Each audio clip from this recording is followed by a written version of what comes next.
Welcome to Late Night, everyone. So I just want to start tonight by admitting something I feel you all should know. I voted for Kamala Harris. I know.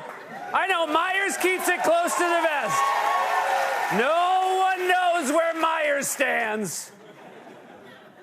Also, something else you should know. When I start referring to myself in the third person, it's a good sign that something in Myers' brain broke a little bit last night. Speaking of last night, I was at an election watch party, and as the results started coming in, I'm just with you. Can you imagine? Was there a single election watch party in New York City last night? We're making Kamala cupcakes and Tim Walstinis. I did end up doing some kamikaze shots. But I was watching the results come in because I couldn't sleep. And it was like Christmas Eve. If you know, on Christmas morning, you're either going to wake up to find that Santa left presents under the tree or just took a huge dump in your fireplace. If you're lactose intolerant, don't drink the milk, you know? So I was watching the results, and I knew I would be here a few hours later, to talk about it. And I couldn't help but think, and this is genuine, what a privilege.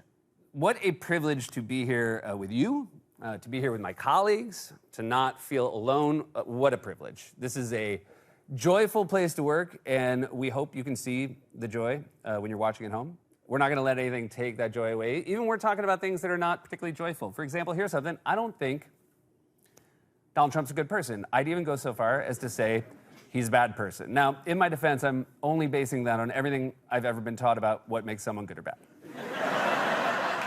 That's it. That's the only thing I'm basing it on. But and this is real, and this is something I accept. Half the country thinks he's a good person, or they don't care that he's not because they think he's a good president. And because of that, he's going to be our president again. That's how democracy works in America, a country that is a privilege to live in, even on a morning like today. Also, such a privilege. Look, I don't know who the late night staff voted for, outside of Wally, who won't shut up about Jill Stein.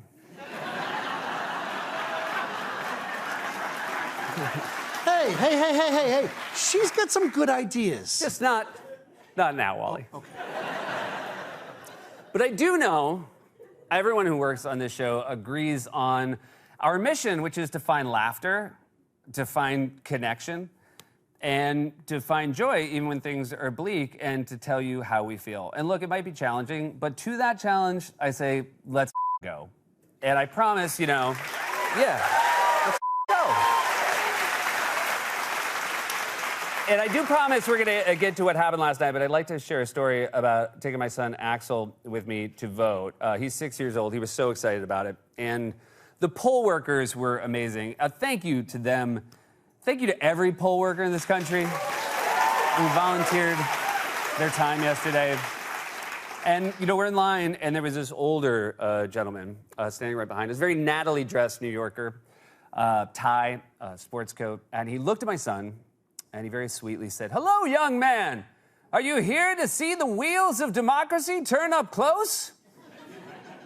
And my son looked at me, and he sort of did this thing where he waved me down.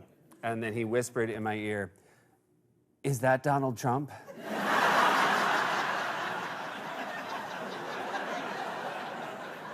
And I couldn't help but think in that moment, man, if he doesn't know the answer to that, we are really doing a good job of limiting our kids' screen time. Because I don't even know. I think my son is totally fine with how everything went yesterday because he left that polling place with like 55 stickers and 100 pens.